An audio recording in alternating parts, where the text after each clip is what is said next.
حي على الفلاح.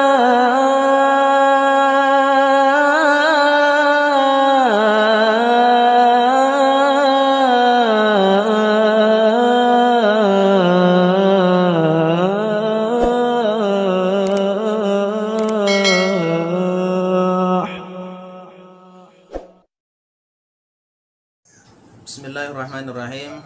Assalamualaikum warahmatullahi wabarakatuh.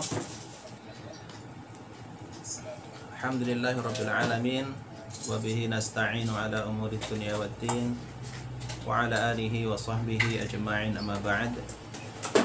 Rabbi shrah li sadri wa yassir li amri wa hlul 'uqdatam min lisani yafqahu qawli. Asyhadu an la ilaha illallah wa asyhadu anna Muhammadan 'abduhu wa rasuluh. Amma ba'd. Ikhwani wa akhwati rahimakumullah. Bapak Ibu yang dirahmati Allah Subhanahu wa taala, alhamdulillah pada pagi hari ini kita bisa berjumpa kembali. Tidak lain adalah ini karena rahmat Allah Subhanahu wa taala. Kita ucapkan alhamdulillahirabbil alamin.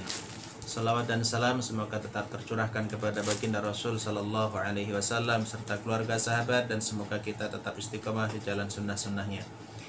Bapak Ibu yang dirahmati Allah Subhanahu wa taala, insyaallah kita akan melanjutkan pada pagi hari ini pertemuan yang ke-8 insyaallah ya. Kita masuk ke surat Al-Muddatsir bagian yang pertama.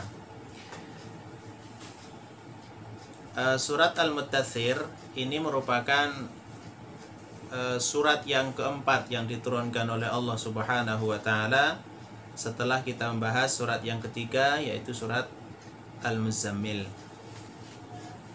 Ada beberapa perdebatan dan juga ikhtilaf di kalangan para ulama berkenaan dengan surat ini, apakah surat ini itu lebih dulu diturunkan oleh Allah ataukah nanti di surat Al-Muzammil.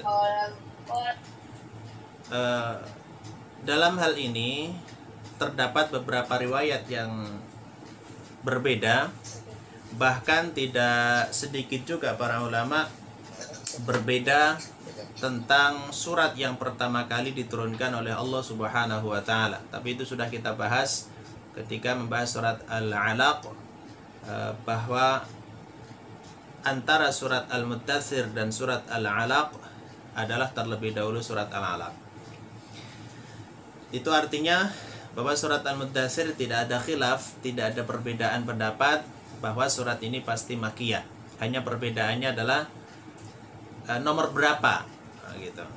Memang surat ini dinyatakan oleh sebagian mufassir dan bahkan kebanyakan mufassir turunnya adalah sekaligus dalam satu surat penuh. Ini hal yang berbeda dengan surat Al-Alaq yang hanya 5 ayat yang pertama. Jadi sebetulnya perbedaan dalam tafsir pandangan mufassir itu tidak saling bertentangan. Hanya perbedaannya adalah surat Al-Alaq memang yang pertama ayat-ayatnya, tapi hanya 5 ayat, tidak lengkap gitu kan. Kalau surat ini lengkap, jadi mau yang mana yang paling terakhir? Nanti yang paling duluan. Sama halnya nanti kalau kita bahas surat yang terakhir turun. Kalau kita katakan surat, berarti ya memang surat An-Nasr, idza jaa. Karena secara seluruhnya itu secara serempak turunnya. Tapi kalau ditanya ayat yang terakhir, nah itu lain lagi ceritanya. Jadi kalau ditanya surat apa, ya memang jadi ikhtilaf nanti, apakah surat Al-Alaq tapi nggak penuh itu, ataukah surat Al-Muddatsir yang penuh. Terlepas dari perdebatan dan juga ikhtilafat itu, kita ambillah ibrahnya bahwa surat-surat ini atau ayat-ayat di dalam surat Makkiyah kesemuanya adalah ayat yang diturunkan awal-awal oleh Allah Subhanahu wa taala sebelum hijrah ke Madinah.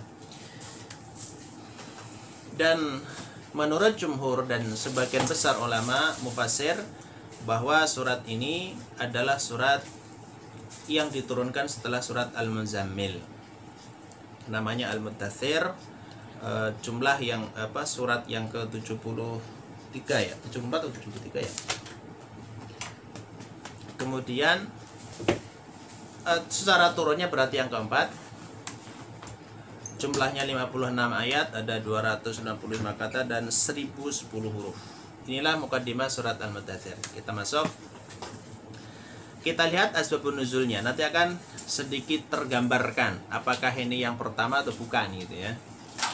Ada dua setidaknya di dalam kalangan ulama tafsir terkait dengan turunnya surat ini. Yang pertama dikisahkan yang diriwayatkan oleh Imam Bukhari dan Imam Muslim bahwa ketika Nabi Shallallahu Alaihi Wasallam itu beruzlah, berkhalwah di Ghar Hira atau di Gua Hira, pertama kali beliau menerima wahyu yaitu surat Al-Alaq. Lalu setelah surat Al-Alaq yang 5 ayat itu kemudian turun surat berikutnya. Nah, ini nanti ketika Rasul itu ketika Allah memutuskan wahyu dalam sekian waktu, ada yang mengatakan tidak terlalu lama, walaupun ada yang mendapat sampai sebulan, 2 bulan dan seterusnya. Ini tidak terlalu lama sebetulnya. Kemudian beliau beruzlah lagi ke Gua Hira lagi. Nah, ketika di Gua Hira itu, beliau ketika ingin pulang gitu, ingin kembali ke rumah, tiba-tiba beliau melihat sesosok makhluk, tapi makhluk ini tidak nempel di tanah. Jadi makhluk ini ngambang di atas, bainas sama'i wal ard, di antara langit dan bumi, dan di atas kursi. Ada yang mengatakan di atas dipan. Maka Rasul kaget, kemudian gemetar ketakutan. Ya bayangkan saja, ini siang-siang kemudian melihat kejadian seperti itu. Maka beliau langsung pulang ke rumah menemui istri tercintanya yaitu Ummuna Khadijah radhiyallahu anha. Ketika sampai di rumah maka beliau mengatakan ada dua ya, ada redaksinya, ada zammiluni, ada dathiruni. Yang artinya nanti ada kesamaan yaitu selimuti aku. Nah, berarti kata nanti muddatsir itu diambil dari kata itu. Yang kedua, ini sama halnya dengan surat Al-Muzammil yang kemarin. Ketika beliau mulai berdakwah kepada orang-orang Quraisy, kemudian beliau dibicarakan, diguncing, yaitu di Darun Nadwah atau tempat berkumpulnya tokoh-tokoh Quraisy. Ada tokoh Quraisy yang sangat vokal untuk memberikan halangan kepada Nabi dalam berdakwah, yaitu Al-Walid ibn al-Mughirah. Ketika beliau dibicarakan, kemudian Al-Walid ibn al-Mughirah mengusulkan beberapa gelar yang nanti akan disampaikan, yang nanti akan diberikan gelar itu kepada Rasul Shallallahu Alaihi Wasallam. Mulai dari Muhammad itu orang gila, dia orang yang tidak waras, dia orang ahli sihir, dan seterusnya. Itu membuat hati Nabi gelisah. Karena gelisah maka beliau pulang kemudian minta diselimuti. Baik, ini backgroundnya dan kita akan coba membawa kepada emosional kita gitu ya. Jadi Nabi itu seorang diri dalam berdakwah. Lalu beliau dihina, beliau diguncing, bahkan nanti suatu saat beliau akan diusir dari tanah kelahirannya. Kita bisa kebayang beliau itu seorang diri yang saat itu tidak tidak mendapatkan dukungan dari siapapun awalnya.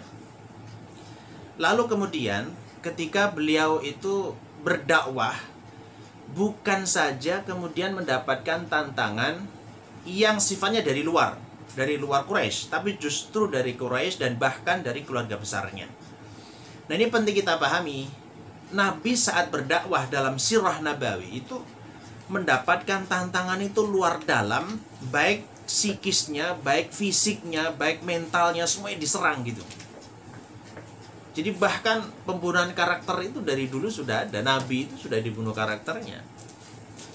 Belum lagi nanti diusir, berarti fisiknya, ingin dibunuh juga fisiknya, dan seterusnya itu. Maka ketika turun awal-awal surat ini, itu lebih kepada syahsiyahnya Nabi untuk membersihkan dan untuk mengangkat, memuliakan kepribadian Nabi Shallallahu Alaihi Wasallam. Maka nanti surat Al-Muddatsir ini diantara kandungan intinya adalah yang pertama memuliakan kepribadian Nabi.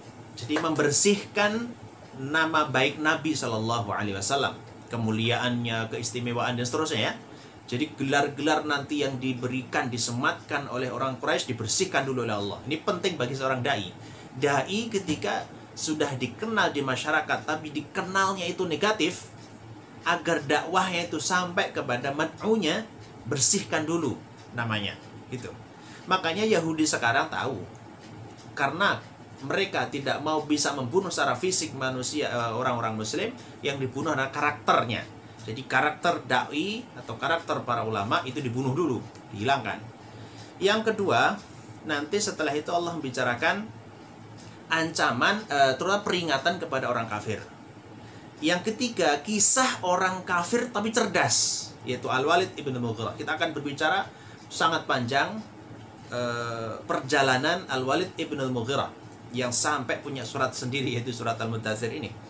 Kemudian nanti akan berbicara yang keempat tentang neraka Saqar. Yang kelima, percakapan antara orang ahli neraka dan ahli surga. Nanti bisa bercakap-cakap dan nanti saling saling meminta sesuatu yang sebetulnya tidak Allah izinkan ya. Dan yang terakhir nanti adalah sebab-sebab keingkaran orang-orang kafir. Itulah tema besar yang nanti insya Allah kita akan bahas. Suara saya bisa didengar? Jelas? Mas Aga? Jelas ya? Nanti kalau ada berbetnya atau nggak jelas tolong disampaikan. Baik, kita masuk ke ayat yang pertama. A'udzubillahi minasyaitonirrajim. Ya ayyuhal muddatsir. Ini panggilan ya ayyuha, wahai. Ayyuhal muddatsir itu panggilannya double, ya dan ayyu. Hanya juga hak tanbih, hak peringatan, hak untuk memberikan perhatian kepada mad'unya atau orang yang diajak bicara. Panggilan ini kenapa dipanggil?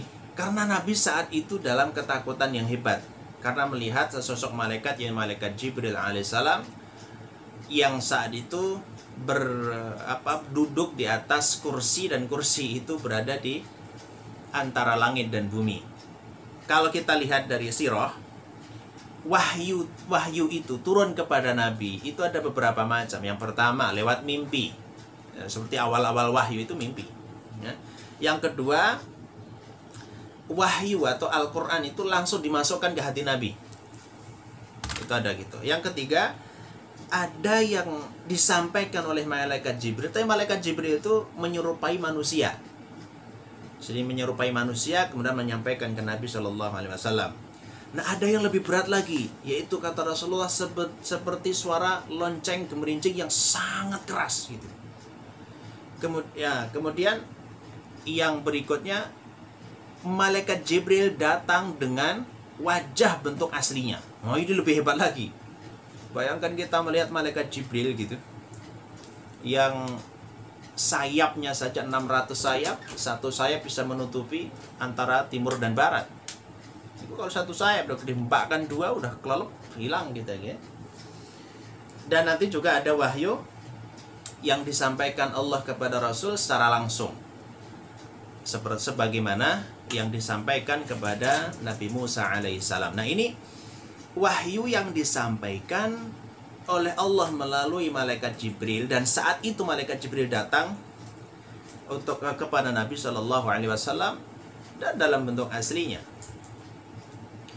Nah, kita masuk. Ya ayyuhal muddatsir. Karena Nabi tadi berselimut karena ketakutan, maka dipanggil ya ayyuhal muddatsir.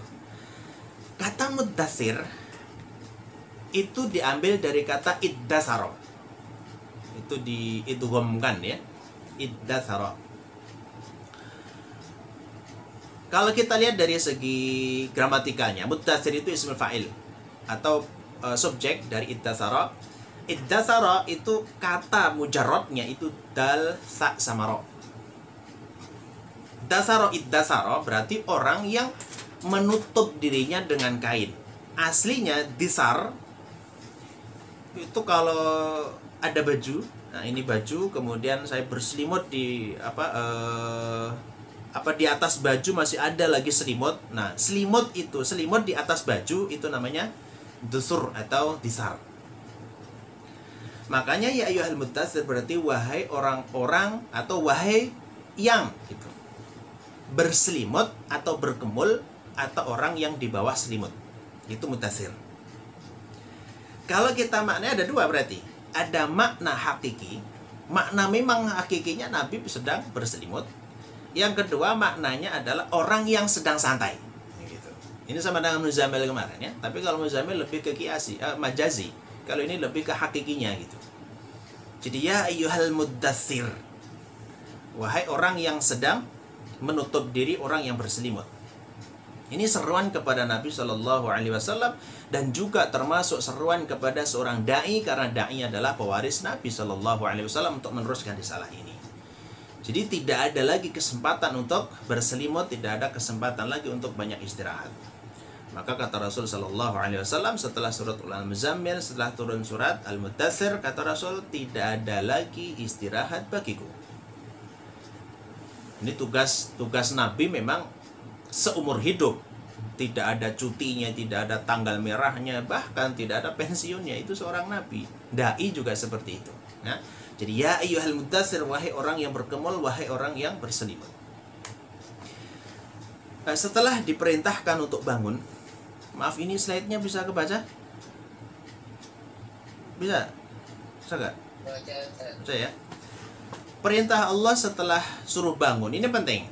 Kita kalau sebagai da'i, sebelum kita menyampaikan sesuatu apa yang harus kita sampaikan, pastikan bahwa sang pendengar itu sudah bangun gitu loh. Nah kita sebagai pendengar itu juga harus tahu diri. Masa mau mendengarkan tapi sudah tidur duluan? Nah kita itu kadang kurang sopan kalau di sholat Jumat itu. Kasihan khotibnya loh. Khotib itu baru naik, baru salam, kita sudah mulai merem. Nanti melek lagi kalau komat ya. Nanti ditanya, coba dicek itu, ditanya masing-masing jamaah sholat Jumat. Nah, kira-kira kalau ditanya tadi temanya apa? Temanya aja lah, nggak usah isinya. Kadang kita tahu, kadang-kadang temanya cuma satu, saat apa? Salam, assalamualaikum. Diakhiri dengan salam. Nah, ini kum fa'angzir. Gini, kata kum itu aslinya adalah qoma yakum. Kata qoma yakumu yang amarnya, kata kerja perintahnya adalah kum, itu aslinya melakukan sesuatu dengan sempurna. Itu namanya kum atau qoma. Maka ketika kita mendirikan sholat, itu bukan ada usholah, bukan melaksanakan, tetapi aqimus sholah, mendirikan. Arti mendirikan itu rukun, syaratnya, semuanya terpenuhi dengan sempurna. Itu namanya iqamah. Jadi kalau kum berarti berdirilah dengan sempurna, keadaan yang sempurna. Nah, nanti diterangkan oleh Allah bagaimana seorang dai yang sempurna, bagaimana kita ini tetap menjadi manusia yang sempurna gitu. Allah nanti rinci, terutama para dai. Karena ini mempersiapkan Nabi untuk berdakwah kepada para umat ini. Maka kum, berdirilah dengan tegak, berdirilah dengan sempurna. Karena Nabi adalah seorang yang akan menyampaikan risalah dan dia tidak boleh sembarangan dalam bersikap. Fangzir, angzir itu diambil dari kata anzaro, itu kata kerja bentuk perintah. Kata kerja aslinya adalah angzaro. Kalau sulasi mujarradnya nazaro. Nah, angzir itu memberikan peringatan. Seolah-olah kalau sudah ada kata nazaro, nazir, angzaro, itu layaknya seseorang yang sudah memanah hewan buruan dan sudah berbunyi. Jadi kita ini sedang dibidik oleh Allah Subhanahu wa taala, dibidik dengan siksanya yang seolah-olah siksa itu sudah sangat dekat dengan manusia. Itu namanya angzir. Artinya kita ini segera lari dari azab Allah, segera lari dari peringatan Allah itu gitu. Jadi fa'angzir itu bangun, berikan peringatan cepat gitu. Kenapa didahulukan angzir? Kenapa seolah-olah Allah itu mengatakan berikan peringatan dia, awas ada siksa? Kenapa tidak ajaklah dia kepada kebaikan? Bukankah mengajak kebaikan itu lebih diutamakan daripada memperingatkan tentang keburukan? Gini, kita bawa ke konteksnya dulu. konteks mad'unya, konteks yang didakwahi saat itu bukan orang biasa, bahkan bukan orang rendahan, bahkan bukan orang bodoh. Yang didakwahi itu adalah orang-orang yang cerdas, orang-orang yang mereka berkuasa di daerah situ. Itu orang Quraisy. Kalau hanya diajak yuk kepada kebaikan, mereka lebih tahu. Ini baik, mereka nggak paham, apa mereka nggak mau gitu. Tapi kalau diberikan peringatan, itu baru. Maka angdzir ini disesuaikan dengan konteksnya saat itu. Seolah-olah gini, berdiri dengan tegak ya Muhammad, dan kamu harus sempurnakan dirimu, dan berikan peringatan kepada orang-orang Quraisy itu bahwa di depan dia ada azab, di depan dia itu ada siksaan. Maka kalau kita lihat secara umum, memang Nabi itu atau para da'i yang memberikan peringatan kepada manusia itu tugasnya kan dua kan. Yang pertama Bashir, yang kedua Nadhir. Bashir itu memberikan kabar gembira, yaitu surga bagi orang yang taat, dan Nadhir memberikan peringatan akan siksa kepada orang-orang yang berdosa. Jadi angdzir itu menjadi satu cara, wasilah, sarana untuk mengingatkan orang itu. Bahkan lebih bisa diterima dan bahkan lebih sampai ke sasaran. Ginilah katakanlah ya. Nih, kenapa angdzir dahulukan gitu? Coba saya analogikan. Kita naik motor atau mobil di sebuah jalan, kita pengennya lurus karena jalannya lurus.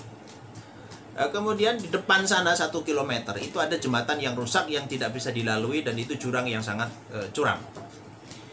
Lebih mengena mana? Kita diingatkan atau diajak kepada kebaikan coba saat itu?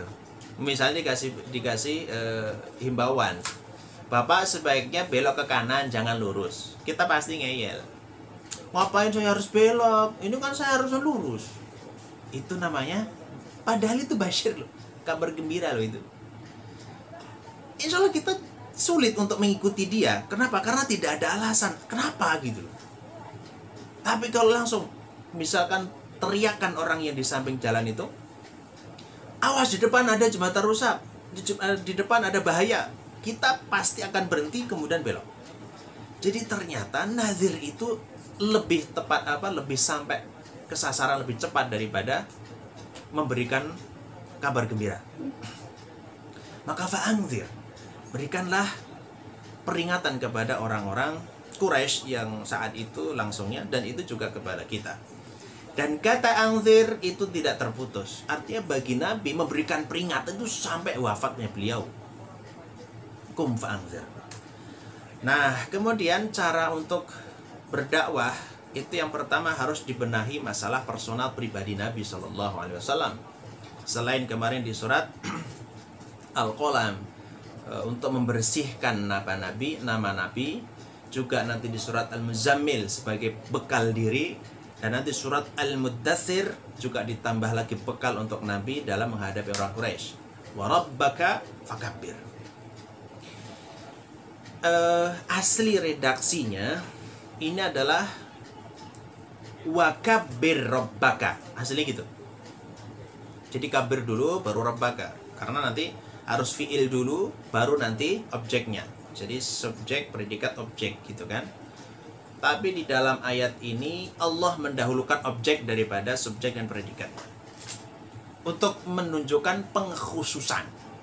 Kayak persis dengan redaksi iyyaka na'budu wa iyyaka nasta'in. Itu dibalik oleh Allah. Ketika satu susunan dalam ayat Al-Quran itu keluar dari patternnya, keluar dari aturan asalnya, berarti menunjukkan takhsisul makna, menunjukkan pengkhususan makna. Seolah-olah Allah katakan wa rabbaka, dan khusus hanya Tuhanmu, yaitu Allah Subhanahu wa taala, fakabbir, harus kamu besarkan. Ini penting bagi dai. Tolong dicatat baik-baik, terutama bagi seorang pengajar atau orang tua yang akan mengajarkan anak cucunya dan semua dari kita. Ketika di dalam hati kita itu hanya Allah yang paling besar, di mata kita, di telinga kita, bahkan di otak kita, di hati kita, di semua lini kehidupan kita itu yang besar hanya Allah Subhanahu wa ta'ala, maka kita dalam menjalankan seluruh aktivitas insya Allah akan lebih mudah dan ringan.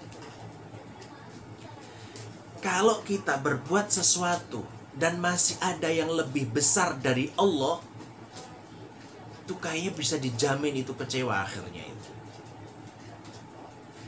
Kita sebagai orang tua didik anak, ternyata anaknya tidak sesuai ekspektasi. Saya pengennya anak saya tuh jadi ini, ternyata nggak jadi, jadinya yang lain. Kita kecewa karena anak.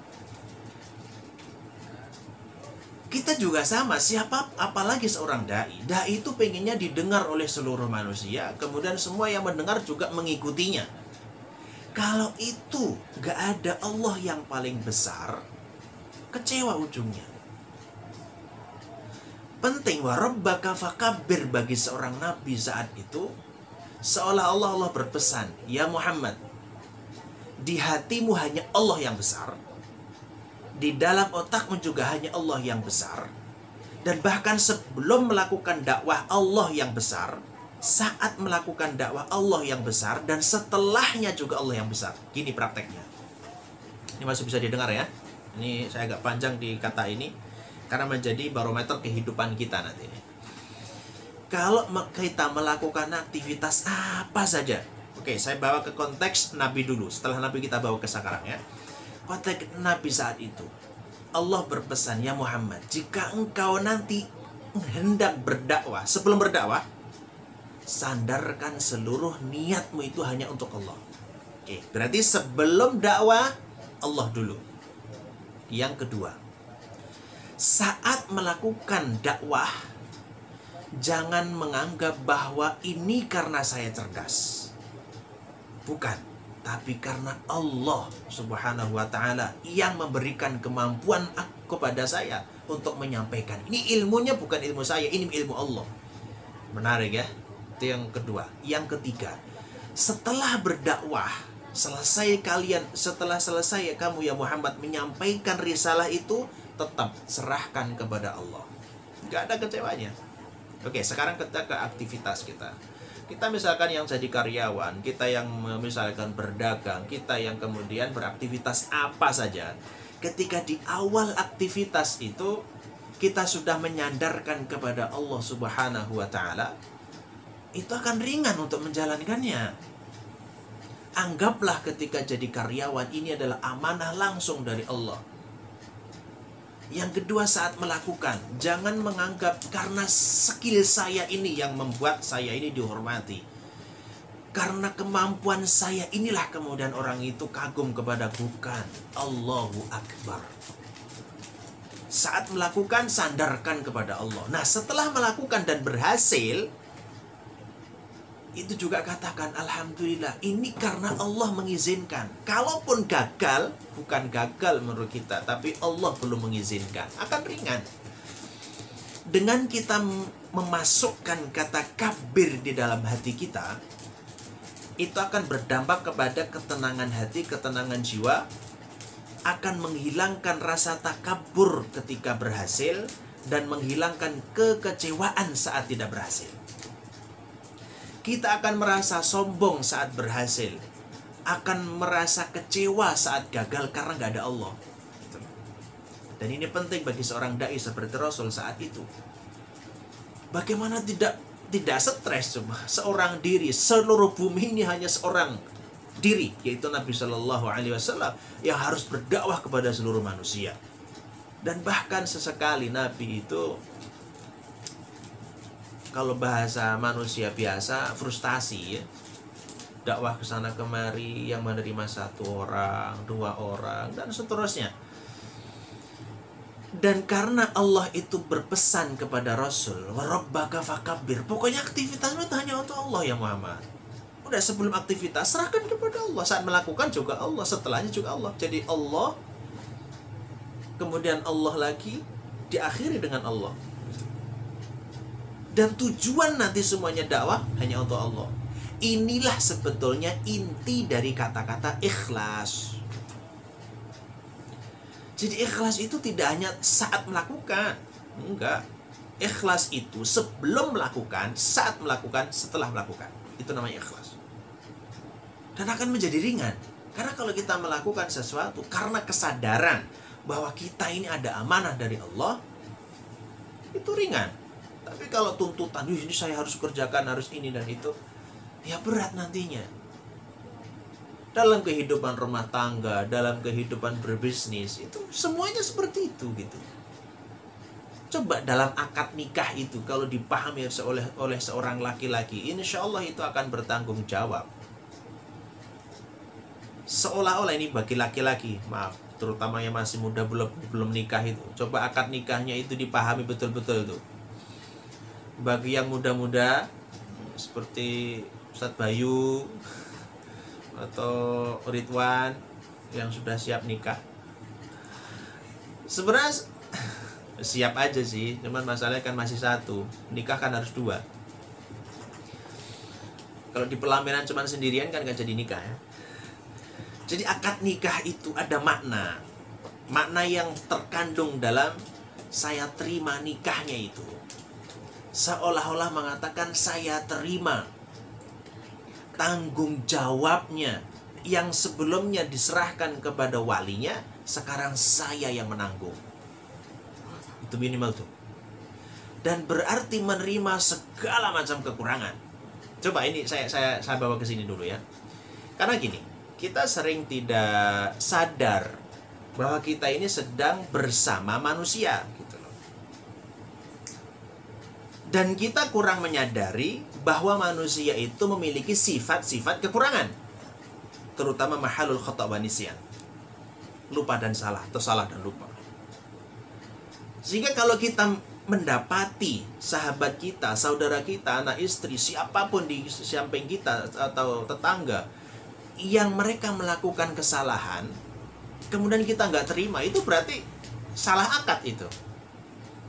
Karena kita masih berhubungan dengan manusia, yang namanya manusia memiliki sifat tadi gitu. Kalau kita tidak menerima kekurangan manusia, artinya kita ini tidak menerima takdir Allah yang diberikan kepada mereka. Jadi intinya kalau masih bersama manusia harus ini, ikhlaslah kepada Allah Subhanahu wa ta'ala. Ya kalau memang pengen gak dikecewakan, ya berteman sama sesuatu yang tidak berubah, benda mati, ya nikah saja sama tiang listrik. Ya, namanya manusia seperti itu. Tapi ini Masya Allah, Allah berikan bekal kepada Rasul khususnya, besarkanlah Allah Subhanahu wa ta'ala, hanya Allah, di sini hanya Allah gitu. Sehingga dengan demikian itu juga nanti akan mengarahkan segala perilaku yang dilakukan. Tidak mungkin kalau ada Allah di dalam akalnya, ada Allah di hatinya, kemudian berani melanggar ketetapan Allah. Pasti setiap gerak-geriknya, perilakunya pasti akan tanya sama Allah, ya Allah ini nanti kalau saya melakukan ini Allah ridho gak ya gitu. Itu warabbaka fakabbir. Pesan yang berikutnya, wa thiyabaka fatahhir. Setelah dalam hatinya hanya ada Allah, nah baru keluar. Di dalam hatinya harus kuat dulu mentalnya. Setelah mental kuat, ketika berdakwah berarti kan berhubungan dengan sosial. Ketemu orang, ketemu manusia, ketemu si fulan dan seterusnya. Dan manusia itu pasti akan menyukai keindahan, kerapian, dan kebersihan. Maka ayat ini kemudian mengatakan wa thiyabaka, dan khusus thiyab, khusus bajumu ya Muhammad, fatahhir. Oke. Kata thiyab itu ada makna hakiki dan juga ada makna majazi. Makna hakikinya baju ya baju gitu. Baju yang kita pakai namanya baju ya, siap. Tapi ada makna majazi. Makna majazinya itu bisa bermakna hati, bisa bermakna jiwa, badan, akhlak, dan juga istri atau keluarga. Hanya yang terakhir tentang istri itu hanya maknanya yang sama, tapi sebetulnya bukan pakai thiyab kalau di Al-Quran, tapi libas. Nisa'ukum harthul lakum misalkan, atau uhilla lakum lailatus siyamir rafathu ila nisaikum hunna libasul lakum. Di bulan Ramadan, di malam hari Ramadan boleh berkumpul sama istrinya. Kenapa? Karena dia adalah pakaian bagimu. Berarti istri itu pakaian. Kalau di ayat sebelumnya atau di ayat yang lainnya, istri adalah seperti ladang, harsul lakum. Nah, itu. Jadi siap itu ada makna hakiki, ada makna majazi. Kalau makna hakikinya baju, tapi kalau makna majazinya atau kiasannya adalah masuk ke dalam makna hati, jiwa, badan, akhlak, dan juga keluarga. Ini tidak bertentangan, justru saling melengkapi. Jadi artinya wasiyabaka berarti dan hatimu ya Muhammad, dan bajumu ya Muhammad, dan jiwamu, badanmu, akhlakmu, dan istrimu atau keluargamu, fatahhir. Maka tohir. Tohir itu artinya mensucikan atau suci. Tahir itu tidak hanya sekali suci. Ini hebatnya bahasa Arabnya. Maka sering saya katakan toharo itu suci sekali saja. Tapi kalau saya kasih tasdid, itu artinya berulang terus menerus. Kalau tahir berarti teruslah untuk mensucikan. Loh, kalau terus mensucikan berarti ada kalanya setelah suci kotor lagi, gitu loh. Sama dengan ketika Allah katakan nazala. Bedanya kalau nazala sekali turun saja, angzala misalnya. Tapi kalau nazala pakai tasdid, berangsur-angsur turun, berhenti, nanti turun lagi, berhenti, dan terusnya. Itu redaksi pola wazannya fa'ala atau tohara. Tohir itu mensucikan. Berarti artinya wathiyabaka, dan bajumu ya Muhammad, pakaianmu ya Muhammad, tohir, sucikan dari kotoran dan juga najis. Dalam ilmu fikih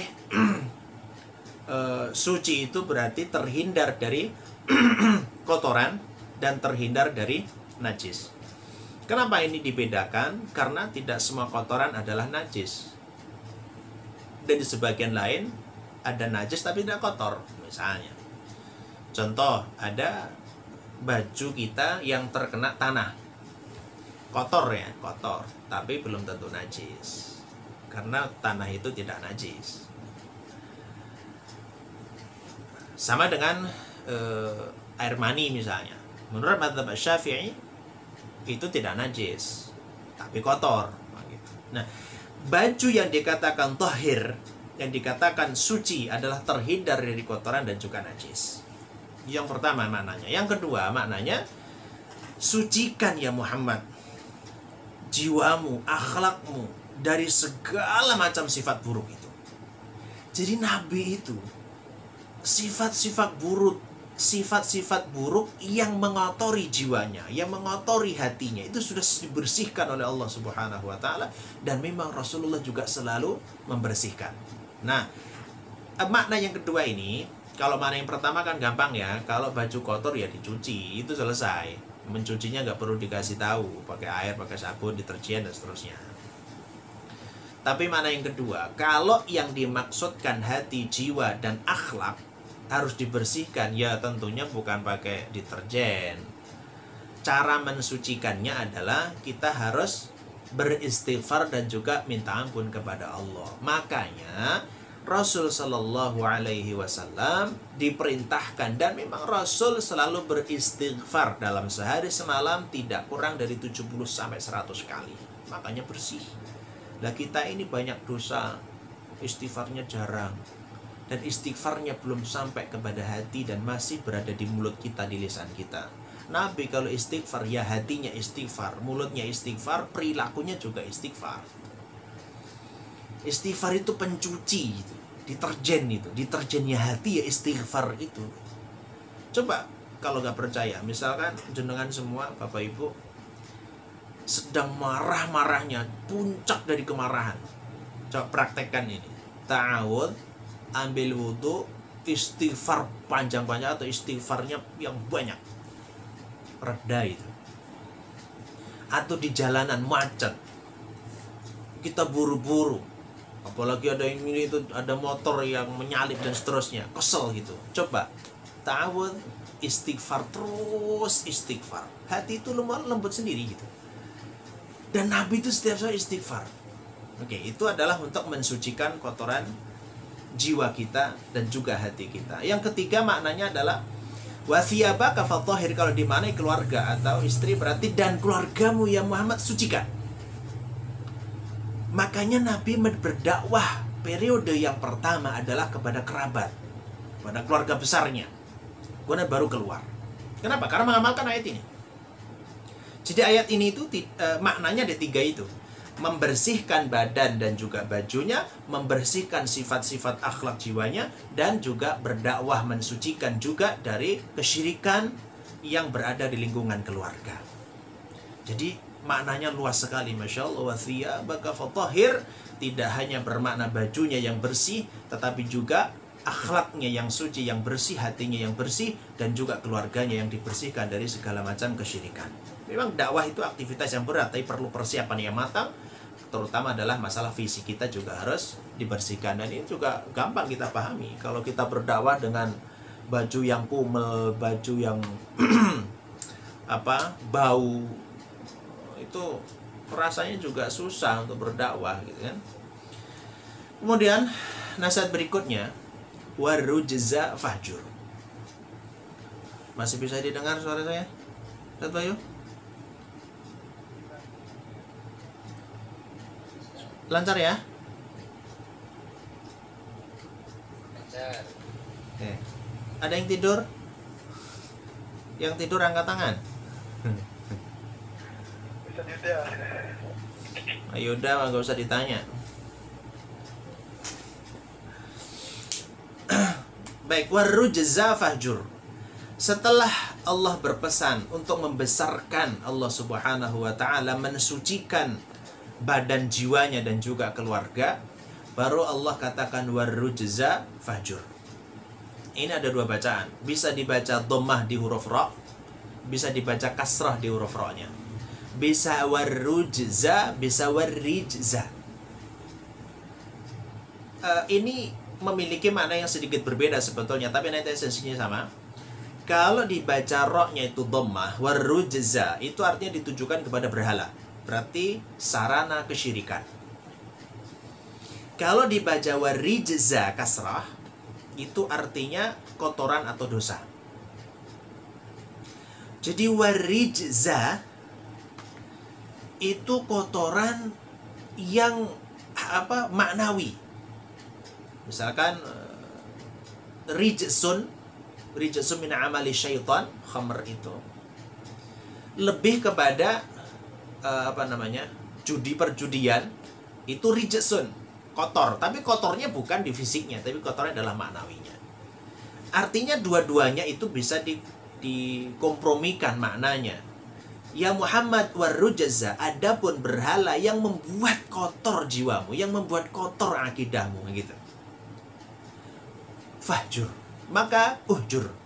Gini, fahjur itu, uhjur itu diambil dari kata hajaro. Hajaro itu taroka, meninggalkan atau misahkan atau menjauhi juga sama. Hajaro, ini dulu pernah kita bahas ya, artinya meninggalkan sesuatu. Sama dengan kalau kita hijrah kan, hijrah itu meninggalkan sesuatu. Maka hijrah itu maknanya luas sekali, meninggalkan manapun namanya hijrah. Warujza fahjur berarti artinya apapun bentuk sarana kesyirikan yang membuat kamu itu kotor hatimu, yang membuat kotor akidahmu, yang membuat kamu dosa dan bermaksiat, fahjur, maka jauhi, maka tinggalkan. Aslinya adalah fahjur rujza, aslinya gitu. Cuma dibalik, warujza artinya mengkhususkan apapun sarana, apapun bentuk kesyirikan harus ditinggalkan. Dan memang tercatat dalam sejarah Nabi itu tidak pernah bersentuhan dengan yang namanya berhala. Bahkan jangankan berhala ya, Nabi itu ada satu kisah. Nabi itu dulunya kan pengembala kambing ya, mengembala kambing dan mengembala unta. Ketika sedang mengembala, itu ada pesta pernikahan atau perkawinan di orang Mekah. Kemudian ada nyanyian, ada sekarang mungkin dangdutan lah ya, atau musik-musik gitu. Kemudian Nabi penasaran, pengen datang, dan betul, jadi nitip kepada temannya agar kambingnya atau binatangnya untanya tadi dititipkan ke temannya, dijaga. Nah, beliau kemudian turun ingin mendatangi pesta itu. Nah, Masya Allah, saat datang dan sampai di tempat, Allah tidurkan itu. Jadi tidurkan sampai selesai. Setelah selesai Rasulullah bangun lagi, udah selesai. Itu tidak hanya sekali, beberapa kali seperti itu. Kenapa? Karena Allah menjaga Rasul Shallallahu Alaihi Wasallam dari berbagai macam kemaksiatan. Apalagi rujeza ini, itu Nabi. Nah kalau kita ya beda. Kita memang harus berusaha ya. Warujeza fahjur, dari segala macam keburukan, segala macam sesuatu yang membuat dosa maka kita harus jauhi. Terutama warga dai juga sama. Ketika seorang dai yang mereka mengajarkan, yang menyampaikan risalah ini, coba lakukan hal-hal sebagaimana yang Allah sarankan ini. Termasuk adalah menjauhi segala macam sarana kesyirikan. Apapun itu sarana kesyirikan atau sesuatu perbuatan, perkataan yang nanti bisa menimbulkan kesyirikan, harus dijauhi. Kemudian Allah berpesan kembali, wala tamnun tastakthir. Nah, ini ujungnya. Nanti sampai 7 ayat pertama itu adalah pesan-pesan Allah kepada Rasul sebagai penyampai risalah dan juga kita sebagai seorang dai nanti. Wala tamnun, dan jangan. Lah di situ adalah nahiyah, dan janganlah tamnun, kamu ya Muhammad tamnun. Tamnun itu diambil dari kata manna yamunnu. Mannun, manna itu aslinya itu memutus atau memotong. Maka kita lihat di surat Al-Baqarah, ya ayyuhalladzina amanu la tubtilu shadaqatikum bil manni wal adha. Kata mannun itu adalah penyebab pahalanya terputus kemudian hilang, batal. Di ayat ini tamnun artinya memutuskan. Jadi memutuskan sesuatu yang seharusnya dia dapatkan. Dan tamnun juga bermakna lemah. Jadi maknanya banyak nanti ya, memutuskan, memotong, atau bermakna juga lemah. Jangan memutus, jangan merasa lemah, tastakthir. Dan kamu pengen mendapatkan sesuatu yang banyak, istiksar.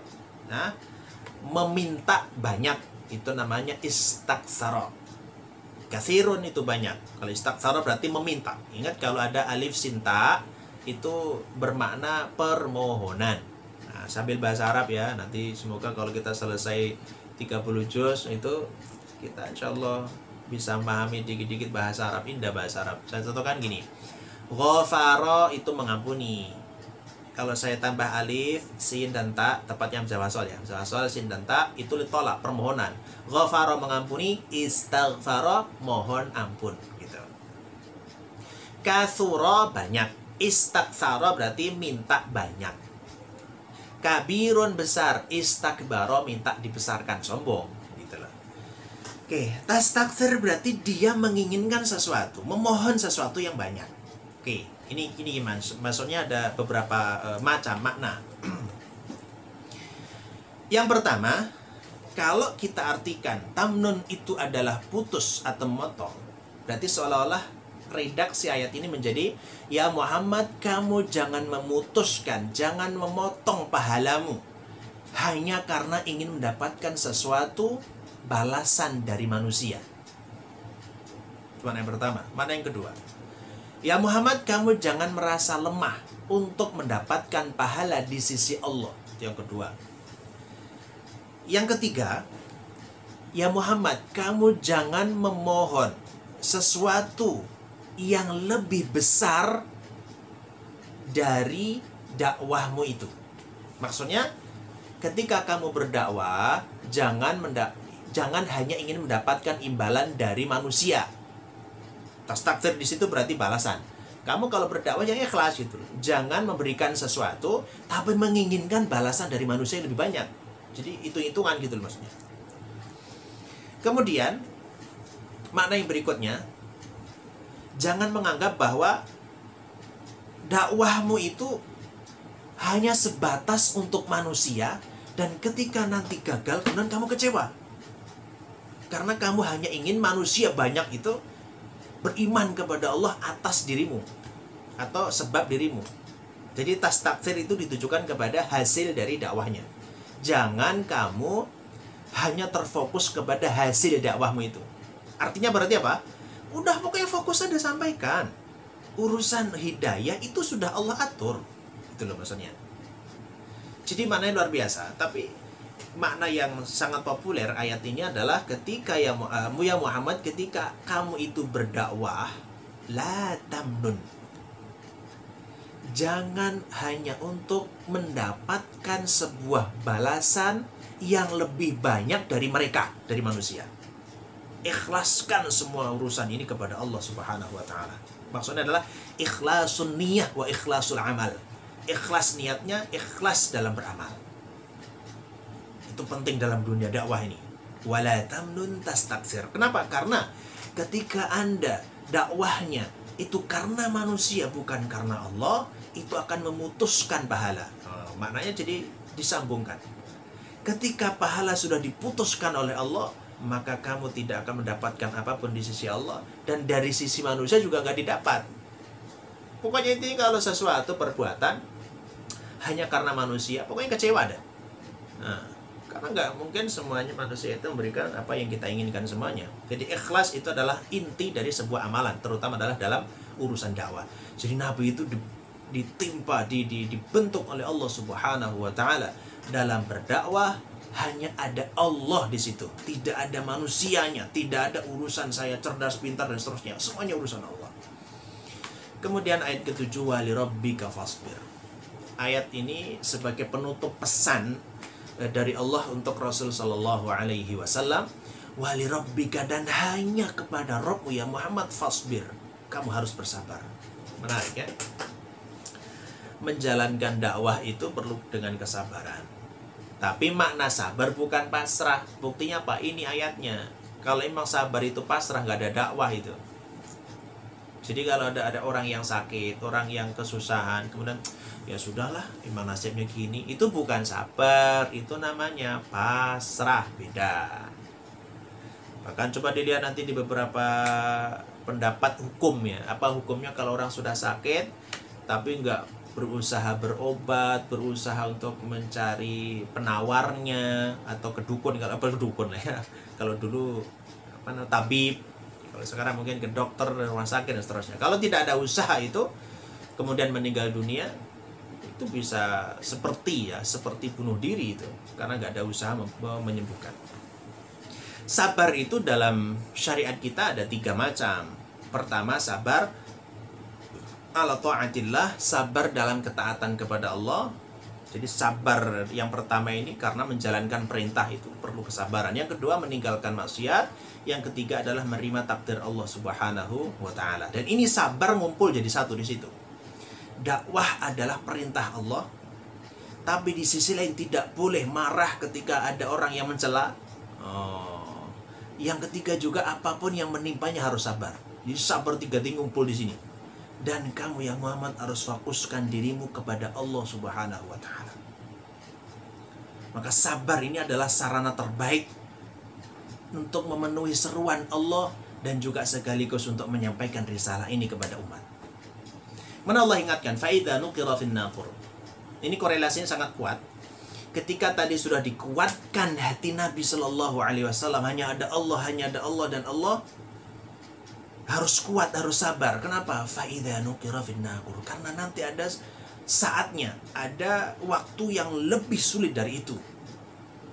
Kapan? Ketika nuqira fin naqur.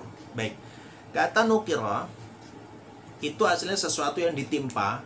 Kemudian yang ditimpa itu sampai berlubang, itu namanya naqara. Kemudian diartikan sangkakala atau trompet, karena trompet itu kan lubang, kalau nggak lubang nggak bisa berbunyi. Makanya bahasa Arabnya paruh itu minkor. Kenapa minkor? Karena alat untuk melubangi gitu. Ketika sangkakala itu ditiup, atau dalam istilah lain seperti Ar-Raghib Al-Asfihani mengatakan nuqira fin naqur itu untuk menerangkan sesuatu yang memberikan suara yang sangat keras, memikat telinga dan sampai membuat manusia itu meninggal dunia. Ketika tiupan sangkakala itu sudah ditiup atau sudah terlaksana, fadzalika yauma idzi yaumun asir. Maka pada hari itu yaumun, hari yang asirun. Asir itu artinya kesulitan yang sangat. Asir pakai ain, sin, dan ro. Ini kalau baca harus hati-hati. Kalau asaro pakai sin artinya kesulitan. Kalau pakai sod, asoro itu artinya jus atau asor ya, asoro. Kalau asr itu hasilnya, jusnya ya. Kalau yang tadi memeras, kalau ini asrun itu perasannya. Atau nanti juga bisa bermakna waktu. Nanti kalau sudah sampai di sana kita ulas lagi ya, kata asr itu menarik. Kalau pakai shin ashr itu 10, jadi beda-beda. Ini pakai sin, arti kesulitan. Kesulitan bagi siapa? Saat itu alal kafirina ghairu yasir.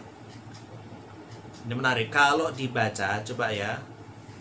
Coba dibedakan. Coba semuanya melihat dan dibedakan ya. Saya coba baca.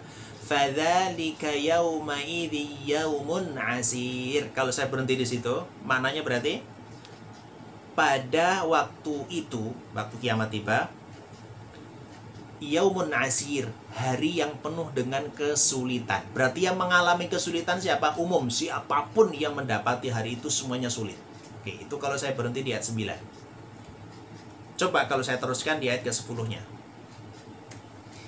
Fadzalika yauma idzi yaumun asir 'alal kafirina ghairu yasir.